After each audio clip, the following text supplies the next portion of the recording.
That's right. And she is now 25. And she is 25.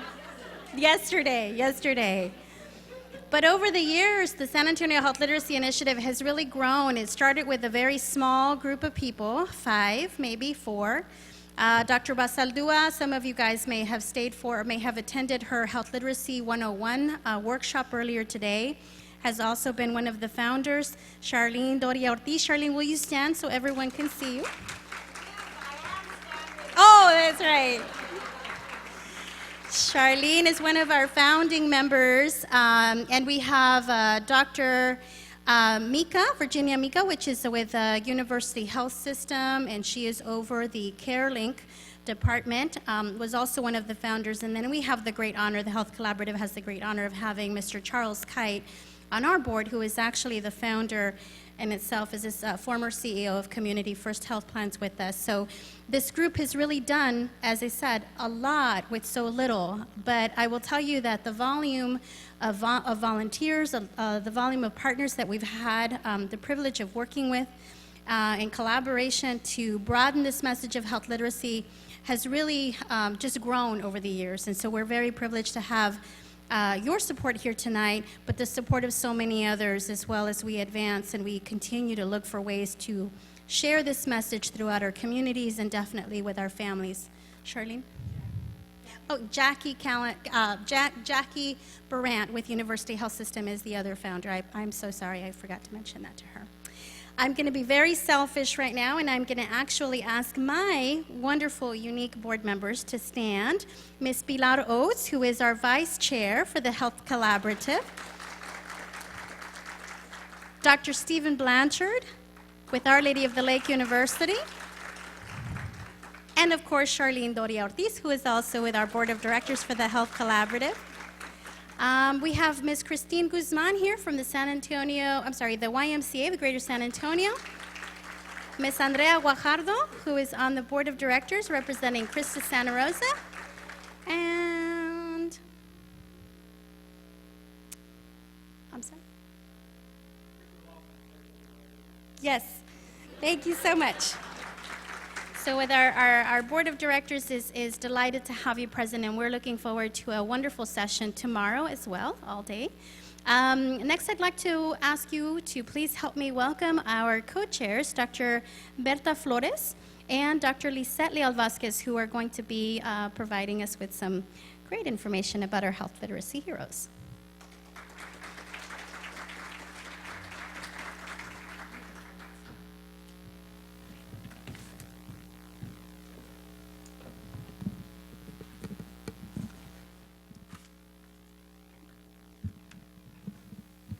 Hello, I'm Liset Vasquez, and thank you so much for coming this evening. It has been so informative. I got to sit in with the Health Literacy 101, which was just amazing information, and I saw a lot of good interaction in all the other breakouts that were being held, and the food was amazing, right? We always have great food, so thanks to Liz and her team.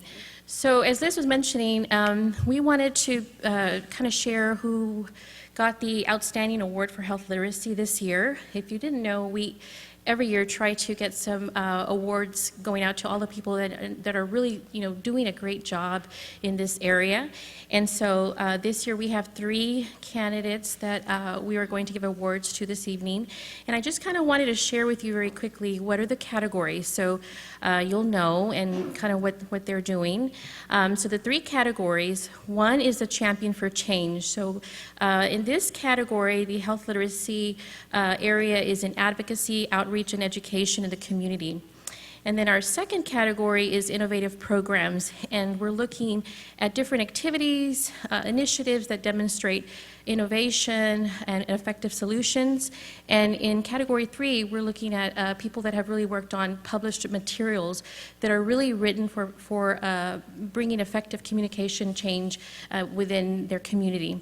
So those are the 3 categories that we have selected from, and Dr. Lopez will be sharing the names of the candidates for all 3. Thank you again. Thank you, everybody, for coming today. We would like to honor today our Health Literacy Hero Awards. Our first award goes to the Champion of Change, and that is Miss Mary Kate Martin from the UT School of Public Health, San Antonio Regional Campus. Miss Kate is recognized for being engaged in the community member that is helping bridge more conversations on the importance of health literacy. Please help me welcome Miss Mary Kate Martin.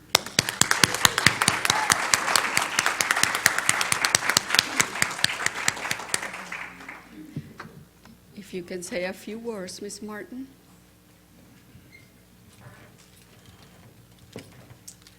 Thank you very much for this award. I'm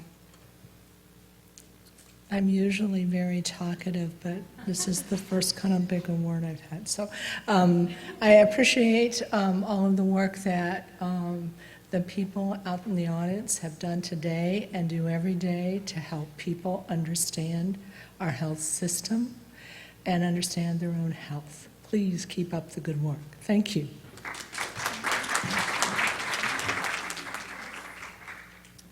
Congratulations to Ms. Kate Martin for all her hard work and dedication to health literacy. Our second award goes to Innovative Programs, and that award goes to Catherine Belmont. Is she here today? Oh, please come on in. She's a patient navigator, and she has developed a chemotherapy symptom tracker, which is a checklist that has been given to clients to voice the bridge of the gap between themselves and their medical providers during their chemotherapy. She's now presently working on translating into Spanish. Please help me congratulate her on her Hero Award.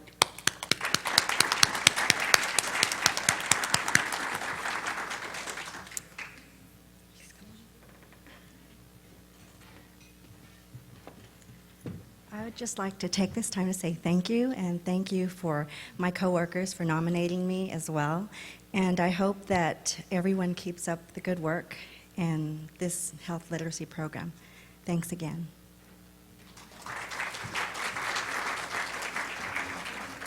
And our final award is for Ms. Luz Maria Castillo and Ms. David Correa for published materials. Are they here today? Oh, okay. Oh, there we go. Ms. Luz Maria Castillo and Mr. David Correa are employed at the University Health System in San Antonio, and they have co-authored Scenarios for Success in Patient Communication.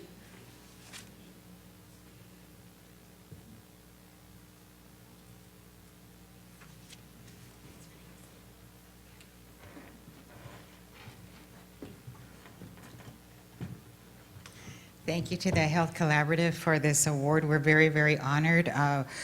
You know, it takes a team to do what we do, and a lot of healthcare professionals that donated their time with all the interviews that we did, and all the support that we get to improve communication between the healthcare provider and the patient. Thank you so much. It's an honor. Thank you. Thanks to the San Antonio Health Literacy Initiative and the Health Collaborative for recognizing our efforts, and everyone that has won and been recognized this evening. We are very grateful. As you all know, most of you have probably experienced growing up as a child, many examples where individuals walked into healthcare organizations and journeyed through a complex system that doesn't mean to be that way, but is that way. And through our experience during these past years, I've teamed up with a great, knowledgeable woman who has experienced the same thing. So I would say that we come with passion, and we've turned this negative situation into a positive situation by using what our experience when we grew up as a child, because I can honestly tell you that both Luz Maria and I, when we started talking, when we first teamed up in 2012, we talked about how our experiences were so similar. When we would go to to the clinics with our grandparents. And then my grandmother had limited English abilities. And many times, as a young child, I was the person that was served as the interpreter. And obviously, that was not the ideal situation. Lord knows what I said back in the days, because I don't recall. But evidently, I guess Grandma got better because she lived to be 80-something years old, and you know, but you know what? There was a reason for that. There was a reason for that, and that purpose was for this particular award tonight. So thank you so much on behalf of us. Thank you so much. Thank you, guys. Congratulations to everybody and welcome again. I hope everybody enjoys the conference. Thank you. Well, thank you so much again, and another round of applause for the recipients tonight. Thank you so much for all of your efforts. This is actually our 5th year that we are able to present a Health Literacy Hero Award, and in the past we've honored our founding board members, or our founding members of the San Antonio Health Literacy Initiative, to include Community First, to include our founding members, to include Bexar County for being a huge source of support for being able to put this conference on every year. And Methodist Healthcare Ministries and other agencies like that are really looking for different ways, innovative solutions to be able to help in this area. So again, thank you so much for the honorees today for being with us, but more so for sharing your innovation and sharing your passion for this specific topic of health literacy and advancing that in our community. So thank you very much. Next, we'd like to move on into the program. We are going to have a great conversation. We are just honored to have Miss Wendy Rigby here today. Wendy, if you just want to come on up. We are delighted to have her here today. Many of you already know that she's with Texas Public Radio, but she has actually been a voice for community and for health for a number of years. And so today she has a great, we're honored to have her here as our moderator for our community panel. And our panelists tonight include Ms. Christine Guzman, Ms. Andrea Guajardo, and Officer Velasquez. If you guys will go ahead and come on up. And so I want... Thank you.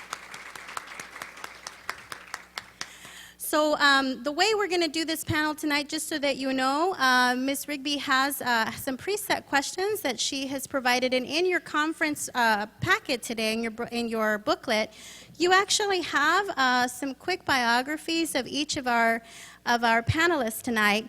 The reason we chose, or we asked these leaders to come to this evening's reception, is because many of us in the community are doing health literacy. Many of us are working in this effort. We may not be calling our programs health literacy or putting bold titles with that terminology in it, but the fact of the matter is that they are truly connecting with families one-on-one and ensuring that they are understanding on different levels the information that is being given to them. They are understanding or helping to understand the health issues that they're being affected with, but more so that they're also looking at much larger solutions as well. What is it that they are doing within their systems? What is it that the YMCA is doing, that Christa Santa Rosa is doing, that our fire department is doing, and then connecting them back over to some social services. Tomorrow we're going to have a presentation by Dr. Robert Ferrer. The Bexar County Health Collaborative produces a needs assessment every 3 years. And so tomorrow we're going to get a highlight of some of those findings. But what you'll note today throughout the conversation is how each one of these organizations and these different leaders are really stepping outside of just their institutions and really providing an umbrella of support for many of the families that they're seeing here today. So again, we are thankful to Ms. Rigby for being here today and moderating this discussion, and we encourage you to participate in this panel as well. Good evening. I see some friendly faces out there. I spent about 20 years working at Ken's TV, and that's how I knew some of you then. But now I'm honored to work at Texas Public Radio, where they were smart enough to gather a grant to fund a position that is dedicated to bioscience and medical reporting. So that's good. I've worked there about 3 months now, and they really believe in local journalism, and they believe in, spreading the word about what's happening here in San Antonio, because at its heart, all news is local. So thank you for being here tonight. This is going to be a very quick and informative hour, and it's just going to whet your appetite for everything that you're going to learn tomorrow while you're here. When I was reading about this conference, I was shocked to learn that only about 12% of adults in this country are considered proficient in their health literacy skills. Those are the skills that you absolutely need to navigate this incredibly complicated healthcare system. And when you add to that the fact that 25% of Medicare and Medicaid patients in Bexar County don't have basic literacy skills, and up to 30% of residents in Bexar County over the age of 16 don't even have basic prose literary skills, that's not a very good equation, and the outcome can be very, very bad. And that means that your jobs are even more crucial to the people you serve.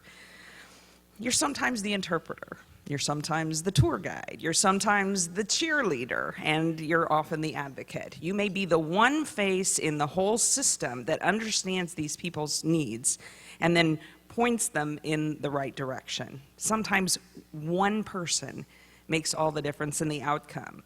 Words matter, actions matter, and decisions about how to increase health literacy matter, and that's why I'm here tonight. So let me introduce these three panelists to you. When I say your name, please stand. They'll be answering my questions, and then there'll be about 10 minutes at the end where they will answer your questions. Each of these panelists will also be taking a deeper dive tomorrow during the Integrating Health Literacy Concurrent Breakout Sessions, say that 5 times, from 10:40 to 11:40. And we are honored to have with us this evening Andrea Guajardo. Andrea, stand up. Yes, they need to see you. The Regional Director of Community Health for Christus Santa Rosa Health System. Her work is so vital to communities in San Antonio. I see you sitting down. Her research focus is on Latinas in leadership, culturally competent models for population health, and public policy and program evaluation. She's a San Antonio native, like me. She's a doctoral candidate at the University of the Incarnate Word, seeking a PhD in education, and she's also an adjunct professor at the UIW Department of Health Promotion. Next on our panel, Christine Guzman. Christine, not quite as shy. She is the director of the Y Living Center on San Antonio's South Side. The programs at that center focus on the holistic balance of the big three, mind, body, and spirit. And that means providing wellness education and promoting physical activity, obviously, at the same time.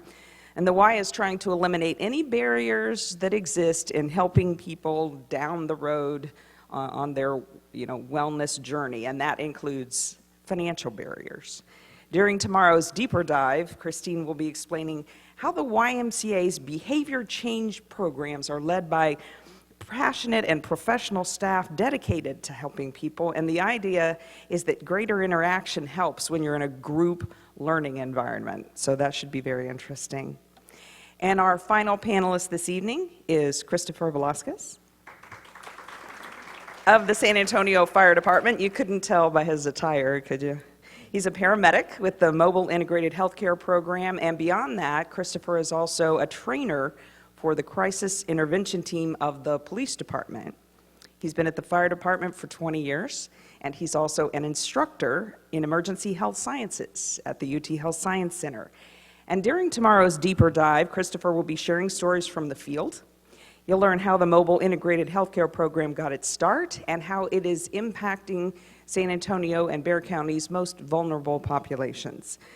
I'm told that the San Antonio program is so good that it's become sort of a model for other communities around the country who are interested in setting something similar up in their own communities. So if that interests you, consider that at 10:40 tomorrow. But now it's time to focus on tonight's questions. And I will tell the panelists, we have these 9 questions we want to get through in 50 minutes, so be informative, but keep it snappy. Okay. All right, first of all, we'll just go down the line this way, first of all. So Christine, for your organization, how do you define health literacy? Can you hear me now? Is it on? pretty close to your mouth. I think for the why, we've always believed in being that community connector. And when it comes to the health field, we've actually really looked at that now and centered around it within the last 3 to 4 years, where we've really focused on being that community connector so that the patients, our participants, your patients, can learn more about their diagnosis through programs that are actually hands-on. So they get to know a lot more about what it is to be pre-diabetic, what it is to be diabetic, and what that looks like for their life and the way that they live their life. That community connector that we've become is more to have them improve their health as well as understand their health. And so I think that's where the Y has really looked at health literacy. Andrea? Very nice. I know, right?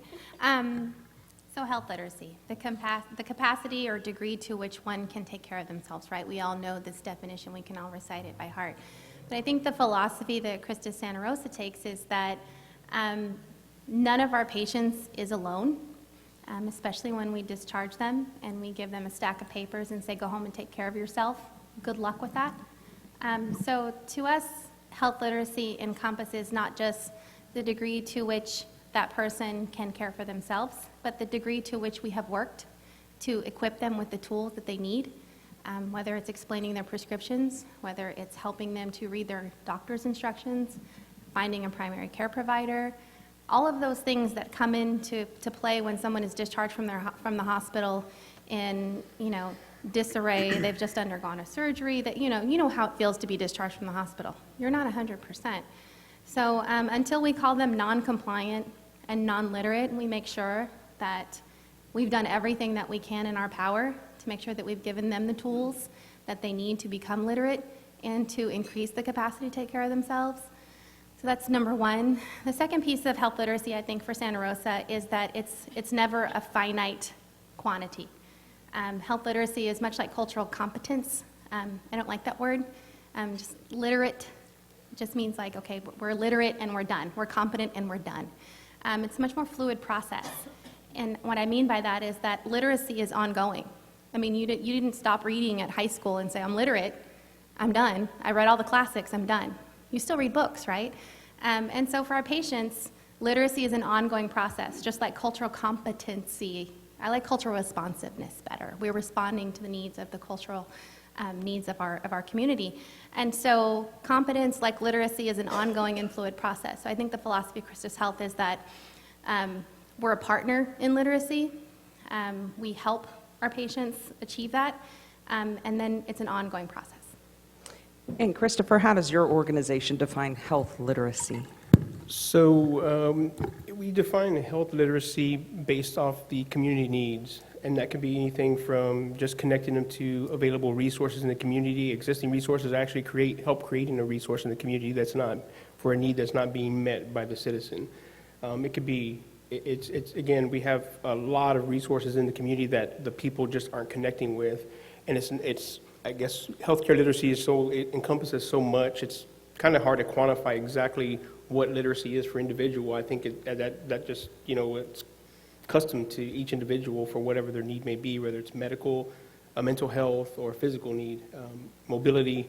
And we started this journey in 2012, beginning to implement a program that was basically we found a need in the community that wasn't being met, and that need being, again, hospital discharge, readmittance, the most vulnerable, medically fragile population that wasn't just connecting with the available resources. And we found that they just didn't know. They didn't know what existed out there, what they were entitled to, as far as benefits with their insured, with the payer, or just whatever, people who served our country as veterans. And again, it's so encompassing to just say, what is healthcare literacy per organization? I think it's a collaboration of efforts throughout the community for literacy. So you already answered my next question. Why did you integrate health literacy? But who supported you in the process, and why is health literacy important? Me again. So our administration, our leadership in the city of San Antonio, they really had the foresight to look forward, and they said, rather than, we had some individuals in our city that we were taking to the hospital 80 times a year. And they said, what could we do than just take them to the hospital and pick them back up next week? So without the leadership's vision and foresight to say, let's do something different, let's step outside of the box and let's respond in a different way. Let's look at our 911 responses in a proactive manner rather than reactive. Without the leadership of, City Manager Scully and You can call her Scully. Yeah. It's okay, just say Scully. we just say Scully. Scully. Cheryl Scully and Eric Walsh and my Chief Hood and our fire department administration, because you're taking at a time when money's tight, and we went to the council and said, okay, we need another 1.5 million because we have this idea. And I really thought when we went to the council they were going to say, yeah, right, good luck, but they didn't. I was kind of surprised, to be honest with you, and because it's a lot of money to say we have an idea and it's based off theory. And then that proof is what really sold it to them past the pilot phase. So from your point of view, for the patients you work with, it's important because it helps keep people from going back and back to the hospital, getting sicker, costing them more money, all of the above. Yes, and we initially, I guess, our endeavor initially, it seemed maybe a little selfish, right? We said, well, we have a problem, let's solve it. But as we got really deep into the data, data drives everything, right? It drives funding more than anything. But when we started looking at the effects of the community, it was like these huge ripple effects that we didn't realize that it affected so many people. Right. It created availability for our first line EMS units. It decreased response times. It increased unit availability for just the fire engines and the EMS units. It increased hospital beds. We found that average on our mental health piece of it, the average psychiatric patient was consuming 15 to 17 hours per hospital bed. And we were taking these folks, we took one lady, Southwest General, over 80 times to that one facility. Right. So that's a lot of time. Yeah. And Andrea, who supported you in this process, and why is health literacy important? Well, just to speak to his point just a little bit, when they first started this program, I found it so unique and so refreshing because as hospitals, we're sort of the passive recipients of patients. Right. That, because you're moving a patient 80 times, but we're receiving a patient 80 Yes, times. ma'am. And in the early beginnings of some of our community health worker programs, we were having patients that were coming to the emergency room more than once a day. So more than 365 times per year, annual visits for community health worker programs. So, and I think that, personally for me, when you guys started your program, I thought, wow, they're paying attention. I never thought that you guys would be sort of part of that continuum of care. And so when you started your program, I was so excited because I thought, well, those guys are paying attention just like we are. We're not just sort of taking these patients and you're just trucking them back and forth without thinking about it. So I applaud you for that, and I'm so proud that your program's doing so well. But in terms of hospital leadership or support for our program, we started our community health worker program, Promotora model, probably for Santa Rosa in its infancy, probably as early as like maybe 1994, kind of really got ramped up around 2002. This team that you see right here started in about 2010 with the CMS grant that was just looking at primary care usage among Medicaid and CHIP patients. And then our leadership through that grant sort of saw the benefits and had the foresight to think this could be something. This is working. No, it didn't. The original grant didn't exactly have the exact outcomes that we were looking for, partly because our customer service in the ER was that good. I'm just saying. So they said our data was skewed. People came back because they just loved our ER so much. So it kind of it created some invalid data. But the lesson learned was that community health workers in the emergency department are valuable, and they can create a conversation and a trust relationship with patients that does not happen at the bedside. It does not happen in a 5-minute conversation in a discharge process. And so we had some leadership, CEO, CFO, that said this could be something. So when this grant ends, let's just hire everybody full-time, which hardly ever happens. Most of the time people are like, we don't want to apply for that grant because we don't know what's going to happen afterwards. That happens all the time, right? Let's not even try because we can't sustain it, right?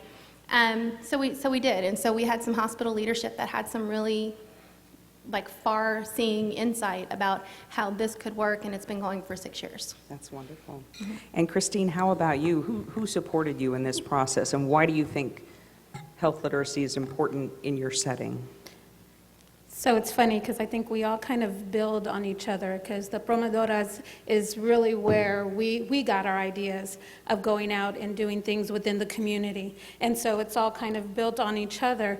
And we realized, and when I say we, I mean the Y at a national level, realized the importance of getting out into the community, getting away from our walls. We stopped that whole "we will build it, they will come into our walls" theory and thought, and started realizing just how much we needed to be out in the community, whether it's at churches, community centers, wherever we have to be. And then to get a partner like Metro Health District to come along and say, "We believe in your programs so much that we want to try funding them," finding and securing that funding for multiple years, and the Y coming in and right beside them and saying, it is important that we're out there doing diabetes prevention. It is important that we're doing cancer survivorship programs and arthritis management programs, and that they're not just happening at the Ys. And it doesn't just have to happen with YMCA members. It needs to be out in the community. And I really think that support, it's always been there. I mean, the Ys in San Antonio is 130 years old, but it was, yeah. We just celebrated, yes, thank you. But it's always been an important role that we play in the community, and with the health crisis, there is just not a more important role at this point that we should be playing than being that community outreach. And, you know, I look and I say, yeah, how are we sitting on this panel with a hospital and with our fire department? And I just think it's because we have gone and really broken down those barriers and broken down those walls and looked at their programming and said, this will work. We have more feet on the ground. Let us help, and really become that partner with hospitals and physicians and doctors to be out and really be grassroots with our programs. All right. This next question, I will open it up to whoever feels called to answer it first. We'll get a little more specific now so people can understand. How did you integrate health literacy into your organizational mission and your vision and your operations? So does it become part of the planning process? You want to speak to that, Sure. Christopher? So it was difficult because with the fire department, it was how do you change a culture? We met initially from a lot of the resistance we met was from our fellow firefighters and paramedics. They were pretty much just, this is not going to work. This is the worst idea ever. So that was kind of, the resistance we had out there from the community, as well as the primary care physicians, and even some of the hospitals were like, no, it's not going to, I'm sorry, I lost my train of thought. This is question number 3, Wendy. Okay. So the mission, again, okay, integrate the mission. So our mission is, of course, to serve and help the public, protect public safety. And integrating that mission is kind of, it would sound, on the surface, you think it'd be easy. It really wasn't. With a lot of work in the last 2 years, we did integrate, and now we're kind of the go-to folks for the program, for the fire department, actually, for EMS. When they have a problem, when our paramedics have a problem out in the field, they can't solve because they have no idea what to do. APS has hit a wall. We've hit a wall, our paramedics hit a wall, they call us, and we're the next call. So again, integrating, it's kind of a new mission, instead of being reactive, being proactive. So the mission statement has changed just a bit, not a lot. I mean, we quantitate that with, with numbers, of course. With our success, we've seen over a 75% reduction in some of our frequent callers. Sometimes the trend is 60%, sometimes it's high as 75%. Again, the mission is the same. Increase the health for the community. Andrea, how do you evaluate the success of health literacy? Because it's a little bit esoteric. Evaluate. I love that word. I'm an evaluator. That's why I love it. There's a couple of different ways. I mean, obviously, just in evaluation, just basic evaluation, there's qualitative and quantitative evaluation. But in the hospital setting, and I always like to sort of describe my location in this equation is right on the midline between, I have 1 foot in the community and 1 foot in hospital operations. In that, what we do for our community and our community health workers, for the most part, manage a lot of our uninsured patients who are completely unfunded and would have almost no access to health care without their help. And so what we do is essential in a life or death situation for some of our patients. So their health outcomes are primary and a priority. And so that lends to population health on the whole. Now, then I go to some of our administrative meetings, and while our mission and our vision as a healthcare organization has been the same since we started in 1869 to extend the healing ministry of Jesus Christ, we still are a business, a nonprofit business, but we still have to maintain a certain margin in order to keep our doors open so that we can serve the most vulnerable of our community. So that's sort of the midline. Do you have an emergency? What happened? Okay. I'm sure he'll come back. He disappeared. So that's the territory that I navigate as in my position. Now, that being said, evaluation. It's sort of two-pronged. How are we caring for our community, and what are the health outcomes and population health of each individual patient, which are going to be different with each diagnosis. Our primary diagnoses are probably what you see: hypertension, diabetes, cardiovascular, high cholesterol. Those are our top four for any of our EDs. But also, there he is. You're back. We were worried about you. Here, I know. Yeah. But then when I speak to my CFO and to my hospital leadership, not that they are not concerned with all of our health outcomes, but they want, how are we affecting our business, and how are we caring for our hospital system so that we can better care for our community? It goes hand in hand. So in that way, we measure financial outcomes, average cost per patient. We measure repeat ED visits, readmissions within 30 days, as well as our A1Cs and our hypertensions and all of those things. And the number of patients that make and keep an appointment, that speaks to health literacy. So those types of things. So really it's a two-pronged approach. It's not just the qualitative and quantitative, but it's also health outcomes versus financial outcomes. Great. Christine, can you tell us more, some of the strategies that you have in place to meet the various levels, the various health literacy skills of your clients? I think one of the things that we've done, and I feel like we've done well, is make sure that the people that are actually doing the programs, they're not necessarily healthcare professionals. Some have that background, but a lot of them have gone through the program or have met head-on some of these diseases and have won or are still in the fight. And so they're able to lead these groups a lot stronger. Obviously, we've done the things like making sure everything's bilingual, all of our programs being bilingual. We've started doing a lot more social media, making sure that that's done both in English and Spanish, and looking towards the future. What other languages are we going to be tasked on making sure that our programs are offered in? We have a Why Living for Health text messaging campaign where we send out healthy messages every week. What's a healthy message? I just want to know what that would be. Have you had your water today? Just simple reminders of little things, or hey, ciclovia is this week, or whatever it is. Did you get your flu shot? So those are all things that we like to remind, easy reminders, and in language that we all understand. You know, if we start using the big language that they hear from their doctors, again, we're just competing with that health literacy barrier. And so we like to make sure that everything is in a language that they can understand. And yes, we even do some of those text messages in Spanish. So although I am not bilingual, our staff is very bilingual. I make sure that I have at least somebody who can, at health fairs, go out into the community. And we started working with UTSA's health screening mobile that is at flea markets. And to me, that it was so outside the box, because we're used to setting up health fairs and that's where they are. Well, no, they go out into actual where the community is, and sitting right beside them and doing these health screenings, and then sitting down with them and explaining what does this mean for them And then what programs or what resources are available? And it's not just YMCA programs that we are showing them.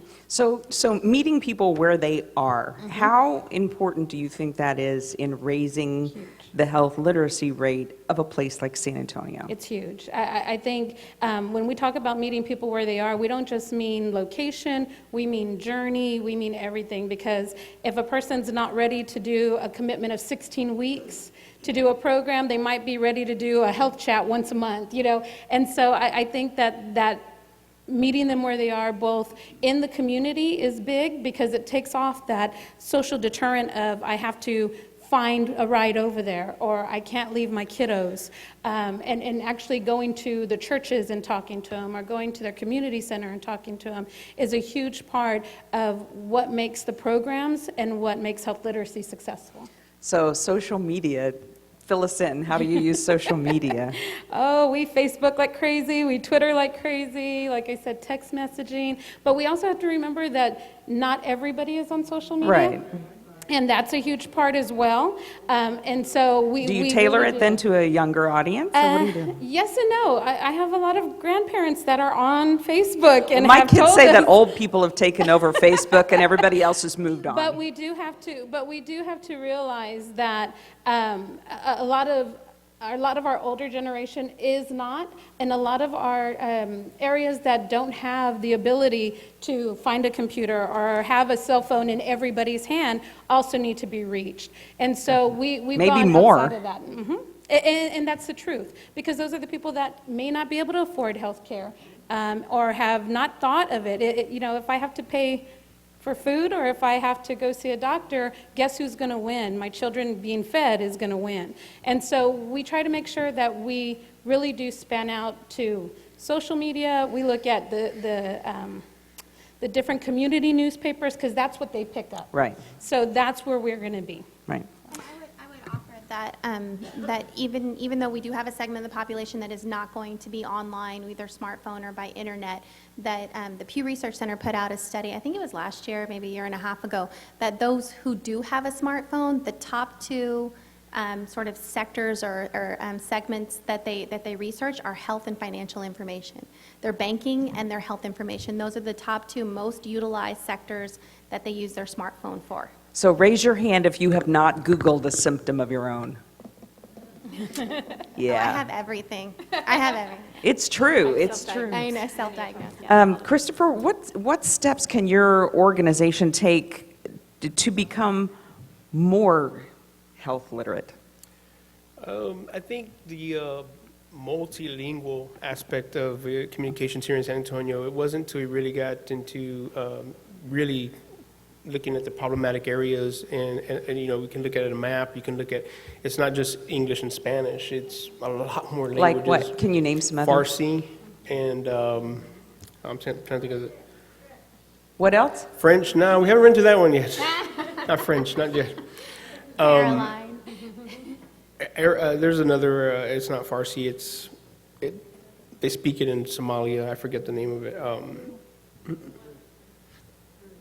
The communication aspect is something that we're kind of struggling with. Is that because there are more refugees here? I don't know. We have a population, it's not a I huge. see yes out there. Yeah. Somebody said yes. Yeah, and we don't see a huge, Oh, yeah, as Catholic far church. as, our target demographic, we don't see a lot of them, but the calls are there. I mean, just definitely they're there, because when they don't know what to do, they know they can pick up the phone and call 911. Well, that's good, because, they deserve the same level of quality of Oh, care as absolutely. everybody else who lives here. And Absolutely, so and it's we're kind of encouraging to know working- that you're on their radar. I mean, that makes me as a citizen feel good. So what else would be beneficial in your organization, do you think, to enhance health literacy? No, Andrea. Me. And okay, so we've all heard of a little thing called the Affordable Care Act, right, of 2010. It created a lot of things like the healthcare.gov, so that people can get affordable healthcare coverage. But another thing that it did was provide an opportunity for healthcare organizations like Christus and others to become accountable care organizations, which means we're going to step up to the plate and assume some responsibility, not that we weren't before, but a formal declaration that we're going to make inroads into creating population health in the service areas in which we operate. And so for Christus, we became an accountable care organization in January, so we're coming up on a year, almost. And even though we've had these population health-based, community-based programs in play for a long time, I think they were always sort of seen as mission-centered, random acts of kindness, the things that we do because we're a nonprofit, we're a Catholic organization. But now the tide has changed, and we're trending more towards this is our responsibility to take care of our community. We live and work here, and this is what we're supposed to do. So the accountable part of that is really being manifested in Christus. Because of that, we have created a senior level position. For those of you who don't know, Santa Rosa is a region of Christus Health. Christus Health is the 6th largest Catholic health organization in the United States, and we have hospitals in Texas, Louisiana, New Mexico, Chile, Peru. So it's a big organization. And all of that is accountable care.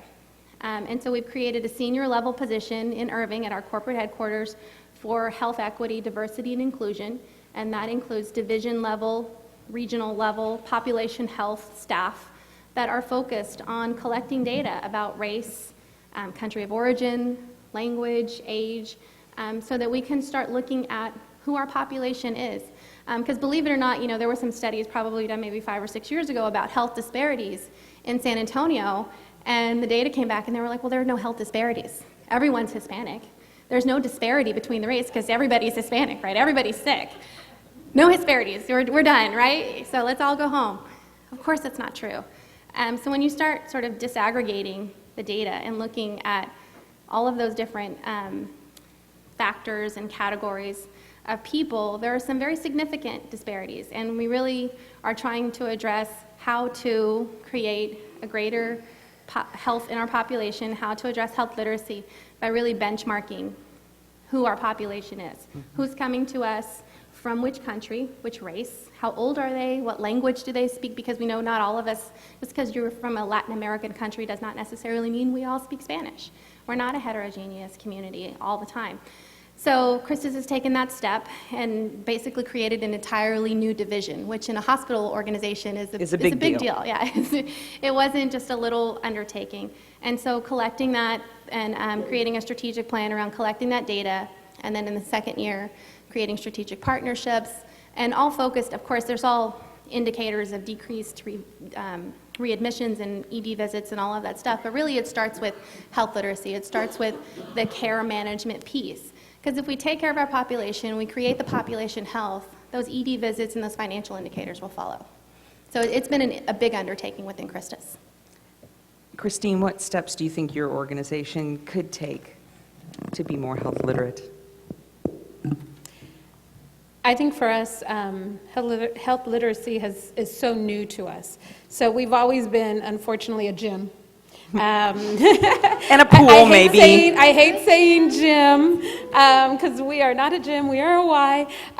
But, we've always had the gym, or we've always been the after-school care program, or, everybody can tell us stories about sports and the sports their kids play. See? And we can all dance. Yes, and we can all do the dance.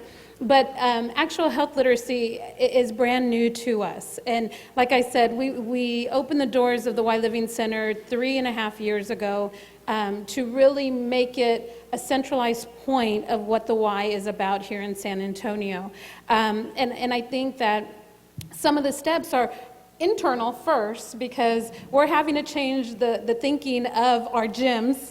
Going out to a personal trainer and saying, it's not just about personal training, but let's sit down with them and really find out about the person and what they need and how we can be of service to them, not just the $45 an hour personal training that you need to get done. And that whole culture has been a big culture shock to the Y. And so right now, part of it is that it can't just be our one center, so we're slowly integrating ourselves into all of the branches to make sure that we do have these health champions, and making sure that we have somebody that will sit down and actually get to know what the needs are, and not just, I want to lose 10 pounds by my sister's wedding or whatever it is. And then the second part is really communicating our message to the public and letting people know we're out there, not just the healthcare, but the communities as well. I think that's been a huge part because all of our programs that we offer for our healthy living programs are free. And so for people not to be, knocking on our doors and breaking down those walls, we can't understand it. But part of that is on us. We haven't been out there enough, and that's what that shows me, is that we need to get out there more and really share our story, share our cause, and share what we can do and help with in the community. Great. This is for all three of you. Besides money, take money out of the equation. What, Christopher, was the main challenge you faced in trying to make your organization more health literate? The biggest challenge was getting all of the data, the aggregate data and the, okay, sorry. The biggest challenge was getting all the aggregate data and all the response data and kind of quantifying and justifying our position with the council and the community. And it wasn't just council, it was our administration as well. Sure. And, hoping that they had the foresight to see that there's something there. The other piece that, we had was gaining the initial trust of the healthcare community. I'm like, I go to a primary care physician and I'm a paramedic. I'm like, hi, I'm Chris, I'm a paramedic. And they're like, great, see you next week, don't come here again. So it's kind of like that. A lot of doors shut on us. Some of the hospitals as well, we got past that. No, not Christus, never. Of course not. The sharing the data, all I heard was HIPAA. We got HIPAA. No. Don't just say that word here. It was the H word was bad. So getting all the lawyer stuff out of the way, they made us dress different. They wanted us to look different. The legal team did. And the gaining the trust of the citizens was pretty easy, actually. They were, come on in, grab a seat. But there was some of the challenges we get in the healthcare community was kind of not so accepting of having a paramedic come into their office and talk about healthcare. Right. They're like, hey, no one's having a heart attack. What are you doing here? So it was kind of that, mindset, kind of Right. changing the culture again. Andrea, what are some of the challenges you have faced besides money? My team sitting in front of me could probably answer this question much better than I can, but from what we see, I think that health literacy is never a one-size-fits-all situation. It's very unique to each individual person. So when they come to work every day, they never know what the literacy level is going to be of their clients from literally 1 minute to the next. They could spend 5 minutes with one patient and 3 hours with the next. She's shaking her head. I know Joyce is like, yes, of course.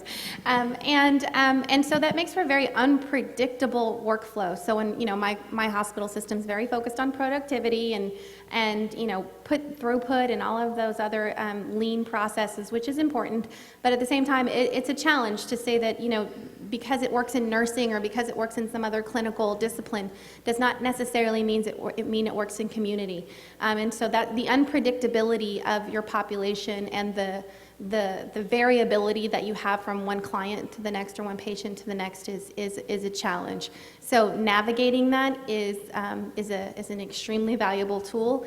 I can't say that I have it, but I know that at least these 4 people that I have in front of me have that, and so it makes them an invaluable part of the clinical care team. One that I'm not sure that the clinical care team itself recognizes just yet, but they're working on it. Yeah, they're working on it. Our social workers and case management people. Christine, challenges?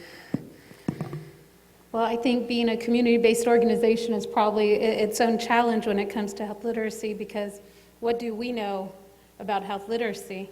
And I think sometimes that's seen both at the hospital and healthcare level, and then with the patients. So it's winning over the trust, having that data, having those evidence-based programs that have allowed us to kind of start moving in the right direction, and being, somebody that doctors now are willing to partner with in the continuation of care for their patients. I think that's been one of the main challenges. And then the second one is really the community not taking their health personal enough, for me anyway, because a lot of times it is a decision that they're having to make over a family choice or themselves, and a lot of times they take care of family before themselves. And I think that's the other challenge that all of us have to think about, is how many of the people that we serve, or should I say we don't serve, because they don't come in fast enough. Right, so ideas on ways to change that, Christine? I mean, that's an ongoing problem forever. So any brilliant How many minutes flashes do you I have, please share them. To me, it's a lot of education, but again, education where they're at. A lot of times we do it on TV at 2 o'clock in the morning, bless you, because that's the cheapest time. Right. And so we're saying, get your flu shot at 2 o'clock in the morning, and nobody's awake. Yes, during the America's Diamond show. And Hey, I love that show. Yeah, you're and a lot of times, we're the ones awake at that time, but they might not be, or if they are, it's because they're doing something else. So I think a lot of it is, again, educating them through means that they can relate to. Like showing up at the flea market. Like showing up at the flea market. I thought that was a brilliant idea from them. But, you know, again, being involved in community grassroots education, not just TV and not just social media, although all of those are very important, the grassroots education and those grassroots groups that can help us get these words out, that's what's needed. Okay. Andrea, how does your organization incorporate different target populations into the development and design of health literate information and services? Wow, that's a mouthful. Before I answer that question, I'll just while it's in my brain, we all think of social media as like Facebook, Twitter, but one of the most successful strategies that we learned from a different state in health insurance enrollment this last year, because I'm part of that coalition to get people covered in the health insurance marketplace, was a group that put an ad on Tinder. How many are familiar with Tinder? The dating app. Okay, not everybody. Okay, so basically it's like a dating app. You put your profile up. If you like the person, you swipe right? Right? Okay, who raised your hand? Where do you swipe? You swipe right, okay, and if you don't like the person, you swipe left, right? So it's like the That's dating horrible. game. Yeah, I know. Yeah, it's like the dating game. Yes, no, right? Okay, but here's the innovative thing is you have this person like me, like an Andrea in another state, who put up an ad that said, I'm not looking to date, but if you're interested in health insurance enrollment, contact me on this site. And you would be surprised at the number of people that swiped right and said, she didn't get any dating offers, but she got plenty of people that said, yeah, I'm on Tinder and I don't have health insurance, and here I'd like to have some more information about it. So these are the out of the box, innovative ways that we have to move with the times and think about social media for those who are on social media, for those who do have a smartphone, and we will always acknowledge the segment that doesn't. I'm never forgetting those people. But we have to acknowledge the ways that we can reach out to more people. So the other question was? The other question is these different target populations, English okay. as a second language, people with disabilities, older adults. What have you done to try to target those populations? Okay, so from the Christus perspective, our patients come to us. So we're sort of passive recipients of our patients. So the patients that present in the emergency department, and they're triaged accordingly, whether they're an emergent case or whether they're not. They could have waited to see their PCP. And so they could be of any age, race, ethnicity, and I would say that the way that we do that is that we develop a workforce who can handle all of those things. Tracy is our resident expert on Social Security eligibility. She can do everything. And you know, Rodrigo, he's nuts and bolts. I mean, he's fixed somebody's stove before. I mean, that's the depth of skill set that we have on some of our community health workers. So I think we've just developed a team, and I don't know if that's a best practice, but we've really sort of developed a team and a skill set that says, okay, we need to make sure that at least someone can handle anything that comes at us. So almost it's like triage. You triage the patients and decide what their needs are and then match them up with the right professional? Right. Well, and obviously we're part of the Health Collaborative, which works on a social determinants model. And yeah, that's really, you know, once we get past their immediate need, whatever they're in the emergency room for, then we get into a deeper conversation about, okay, what else is going on with you? And whether they're a senior, whether they're a child, whether they're someone with mental illness, whether they need diabetic shoes, right. You know, clothes to go home in, they're homeless, something like that. We've just created a team that has been able to cover all of those bases. Christopher, what are the top 3 lessons your organization has learned in its journey to make your organization health literate? Top 3. Top 3. I didn't think we were going to get that far, but Got to do your homework, Christopher. yes, I do. Christopher.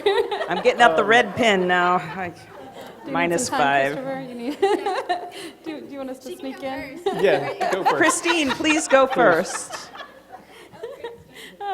Okay, one was that we reflect our community. So whether it be staffing, marketing pieces, whatever it is, our programs, that it's reflective of our community and who we're serving, especially, like I said, in grassroots. The second one was getting outside the box, both in thoughts, and actually getting outside the box, like our walls of the Y, and getting into the community to serve them grassroots.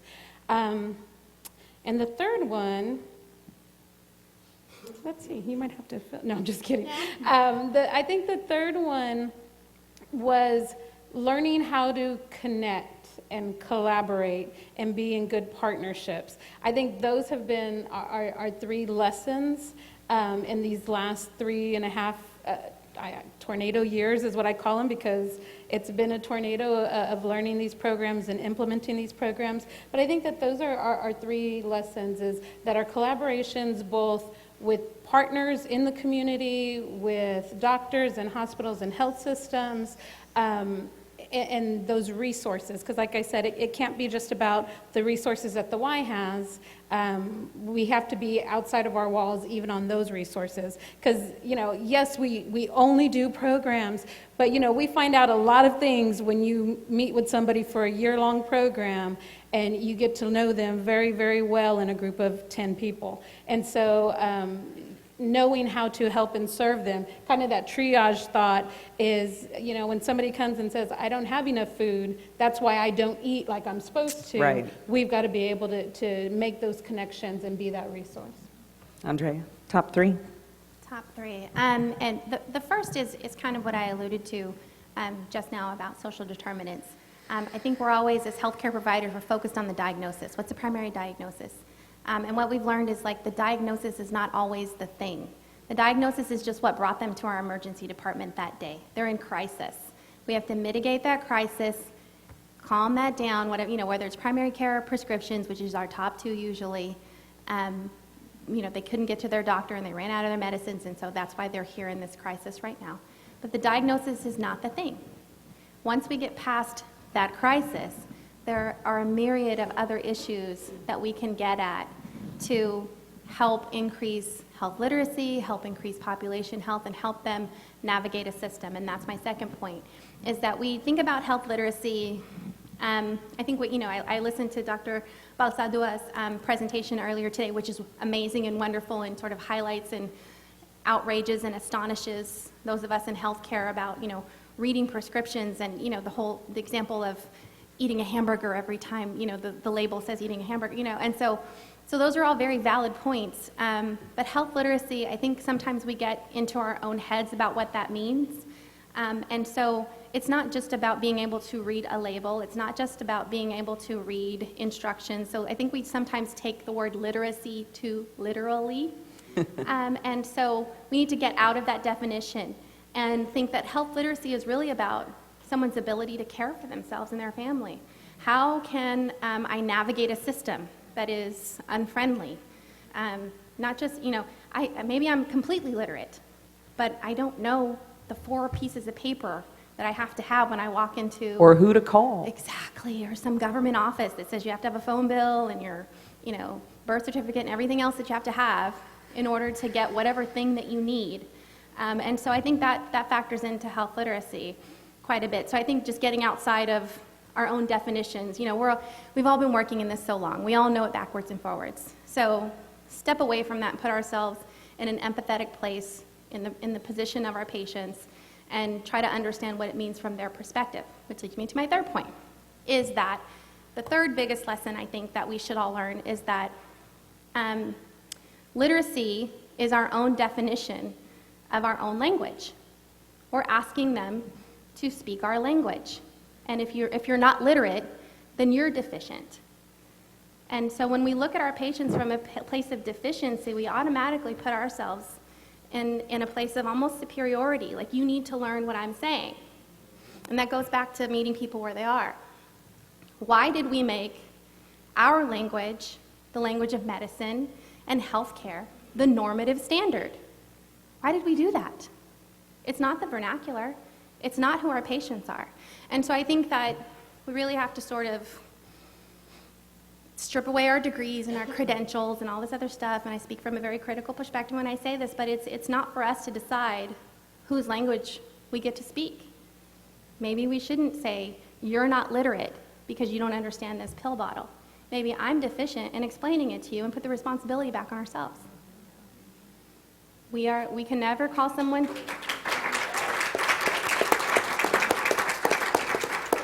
We can never call someone non-compliant until we've gone above and beyond, out of our way, 100%, and given that person every tool that it takes to care for themselves at home on their own.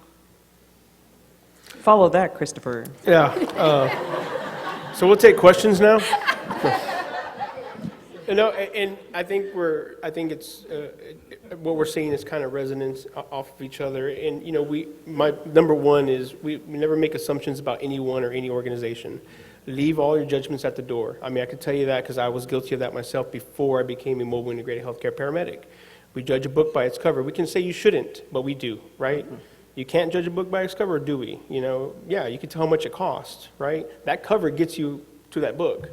You know, so we leave the judgments at the door. Don't have any kind of preconceived notions about anyone or any organization. I can't say, oh, I had one bad experience with Christus, we're never going back there again. You can't do that.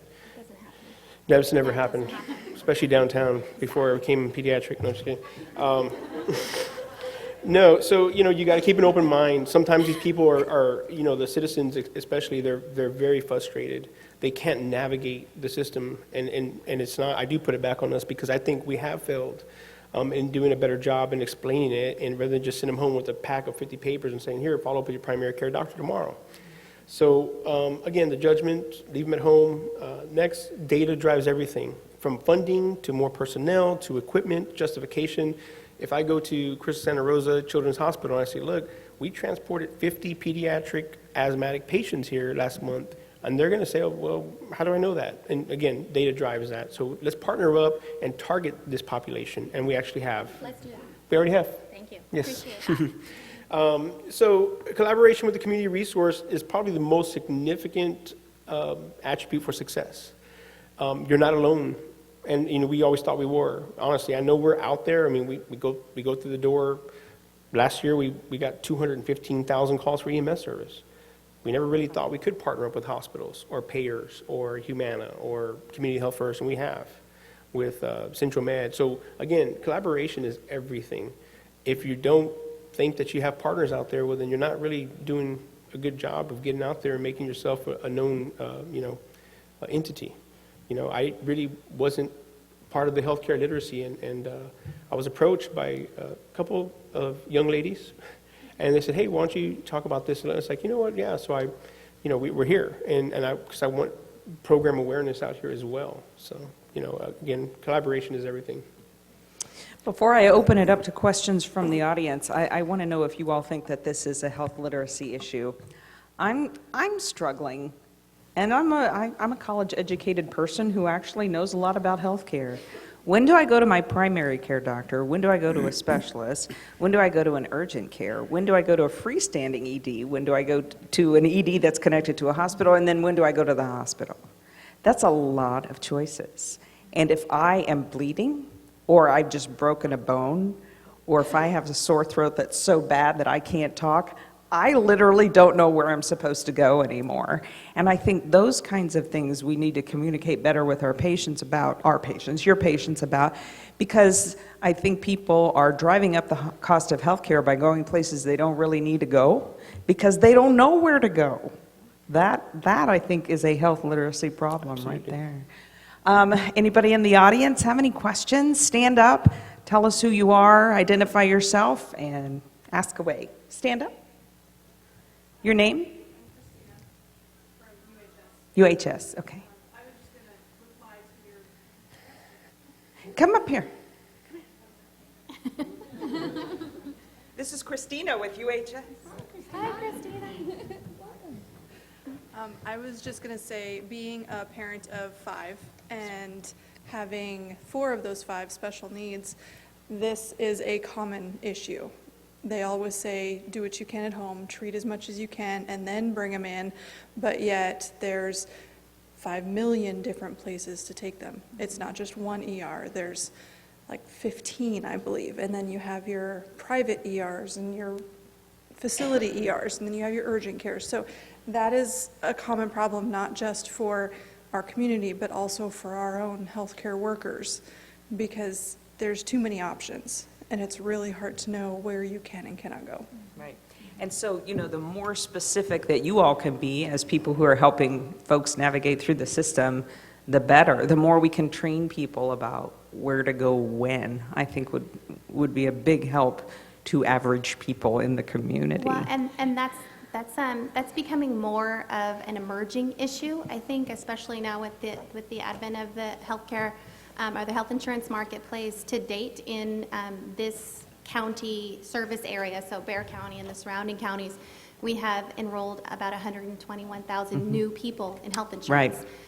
And these are people who have never been insured before, most of them. Correct. And so it is a sharp learning curve as to how to not just manage their health insurance, but exactly what you're talking about. Where to go. So you're probably someone who's been insured for most of their working life, Correct. right? I still don't know where to go. Yeah, and so imagine that you've been uninsured your entire life, and now you have this health insurance, and you have no idea how to use it. Right. And then you do use it, and okay, now I have a deductible. What exactly does that mean? I thought I was insured. Now you're telling me I have to pay $3,000. Right, and it's like sticker shock because they went to the wrong place. Well, and just a personal story. I grew up as an uninsured person my entire life until I graduated from graduate school. But my son, who's 21 now, has been an insured person his entire life.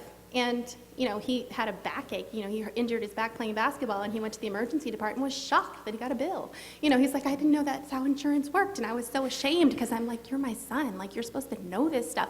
And so, but, we can never assume that anyone understands. And there are guidelines, and, you can talk to all this stuff. But your question is not unique, and it's something that the Health Collaborative has taken on as a responsibility in helping to create a health literacy module and an app that connects to the Enroll SA website about how to use your insurance, a glossary of vocabulary terms and what all those things mean, which, even if you've had insurance for a long time, are probably beneficial to some people. But definitely. And that's the thing. You don't want to think about this stuff until you need it. I don't ever want to go to the ER, never. And so I don't really want to educate myself about where I'm supposed to go, but then I don't want to wait till I'm bleeding on the floor either. So imagine, Wendy, with you had a number you could call, and someone would go to your house, triage you, cardiac workup, 12 lead EKG, do a little bit of blood work, not major stuff, and then kind of tell you where you need to go. Right. That's EMS mobile health. nice. That's what we do. Good answer. Stand up. Well, actually, it's more of a comment. I really appreciate the panel. You've been fantastic. There's some great insights into what our current environment is, especially Andrea Guajardo spoke to that. Texas has been largely a state that has been uninsured, a large percentage of uninsured. And so for many of our uninsured population, the ER was their primary care. And so this is a very difficult place as we enroll them, and Andrea's part of Enroll SA, to get them into a system where they're going to have issues, and now they have to navigate that system, whereas before they went to the ER. And so now they actually have a bill where before they didn't. And so how do we educate a population that has much to learn? And it isn't because they're at fault. It's because we as a society have created situations and opportunities, or lack thereof, here in the state of Texas, that we need to now look at. And our communities and our populations are people that we serve and people that we live with. And we need to understand that they're not always going to be understanding of what happens now that you're insured. And what happens now that you have to pay a deductible. What happens now, their comfort level is, let me go to the ER where I didn't have to pay. So that's the reality of today's world. And we need to really be honest. If we're going to be talking about health literacy, we need to be beyond literacy and more about community literate and what is in our social environment. And so I think when we have a conference about health literacy, I really appreciate all of you very much and your insights into your organizations and the efforts they make to reach out. But we have to be far more than that. We have to be about community literate and socially literate about what's going on in our environment and how we can reach out despite that. Thank you. And to be very realistic about it. Can I add one thing to that, Pilar? You're absolutely 100% correct, but I would challenge each one of you because you all work in places that have some leverage and that have some influence, and in addition to be community and socially literate, be politically literate as well, because expansion of Medicaid is an issue that's been on the table for several years. I've been in discussions with HHS in the last couple of weeks where every single time I talk to the Secretary of Health and Human Services, every person from California to Massachusetts brings it up. And she says, I can't do anything. I don't know what to, there's nothing we can do. She says it much more eloquently than that, but basically, I'm sorry, you're out of luck until your governor changes his mind. But each one of you represents an organization that has some form of advocacy that can speak to our legislators and know it hasn't done any good in the past, but we can never stop working at it. And so we each have a responsibility to be politically literate as well. Next. I too am very, and I don't get impressed easily, by the way. I'm very impressed with this panel and the issues that you've brought up. The issues of everybody thinks that collaboration is easy and that it's not an action word and that it's not a journey, and it is. For you guys to have created the trust levels that you have in order to make your programs go is absolutely remarkable. And the other thing is, because most of you know, I do sexual health. My condom is around my neck. And the one thing that I wanted to say is, if you would look at all the kinds of things that you talked about, but can you imagine what it's like for somebody that has a severe STD or has HIV, and how the marginalized, or try to be a transgender in this community. And we have one of the largest transgender populations around, and it's very, very marginalized. But Andrea, when you said advocacy works, it does. In San Antonio, we were almost like a third world country. We have such a very high rate of syphilis. And I know most people don't like to sit around talking about sexual health, but we had 18 cases of congenital syphilis where babies were born stillborn. And that was when Dr. Schlinker came, he said it was like a third world country. Well, what it took was advocacy. People, doctors, were only testing in the first trimester, as if you never have intercourse after your first trimester. Pregnant women don't have sexual relations, right? Everybody knows. It's like everybody don't have sexual relations. I mean, we have such these myths. What we did is the HIV Syphilis Task Force and other partnerships, including the Health Collaborative, got together. They got on the legislative agenda with both the City of San Antonio and the Bexar County legislative agenda. They went to the Texas legislature and they mandated syphilis testing, not just in the first trimester, but in the third trimester. We have gone from having 18 congenital syphilis cases to 7 this last year. So progress can be made when, number one, we know the data, when, number two, we do an action plan collectively, and when very unusual partners get together.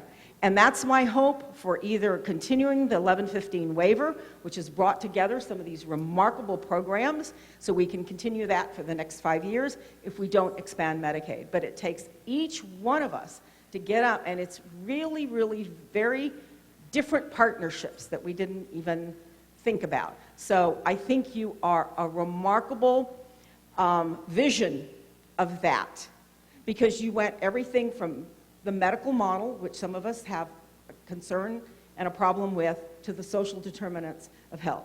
And personally, I'd like to, given my age, I'd like to take a point of personal privilege. My husband had a massive heart attack several years ago, and thank God he's still with us, and he's 75. And it was the EMS. And he said, like most Mexican Latinos, he goes, it's the flu, it's the flu. Don't call the EMS, don't call the EMS. And you guys were right down the street on El Monte, you've got a station there. And so the next, and he recovered, it was in December around Christmas. And the next couple of weeks later for Christmas, I took the menudo and the tamales that he's not supposed to eat. I knocked on the door of the El Monte fire station. I said, here, guys, it's rather you to eat them than my husband. That's They great. loved them. And I'm sure they were gone like in an hour. Yeah, and I hope their cholesterol levels were less than his. Well, thank you, and thank you for your kind words with the fire department. And with the San Antonio Fire Department, we want to stress, we can't stress this enough, that we are your fire department. That is your fire station. Our doors are always open to the community. So, don't ever feel like, I can't go. This is your fire department. We're your fire department. We work for you. So don't think we have any kind of preconceived notions of what our mission is. With the mobile integrated health, our advanced care, we're advanced practice paramedics, what we call. We're all critical care paramedics. We're community healthcare workers. We went to Northwest Vista College, and we also did some extra training that I won't bore y'all with. But with that said, I just want y'all to know that who we choose is very significant. We want the well-seasoned paramedics who don't get afraid of really anything. So they're not afraid to go into the house, at midnight on the west side on, Cesar Chavez, because it's kind of they're not comfortable with that neighborhood, right? So we take all of our medics pretty much have close to 20 years each. So they're very comfortable and they're very well trained. So we're ready to react and respond. So when we do knock on that door, if they're not doing so well, we have the full equipment of an ambulance. We just don't have a stretcher. Can you thank our panelists, because our hour is up? I told you it was going to be fast, but it's just to whet your appetite for tomorrow. So if you're interested in hearing more from either of these three people, you can hear from them tomorrow. And thank you so much. What a great conversation. Thanks. Thank you. Thank you again, Wendy, for just being a moderator tonight. So big round of applause for Wendy Rigby. Wow. I want to moderate like her when I grow up. Well, so I know we have we had a couple more comments, but definitely we'll have a lot more opportunity to discuss tomorrow. If you have any burning questions, you definitely please connect with our panelists. They're going to be here for another 10 minutes or so.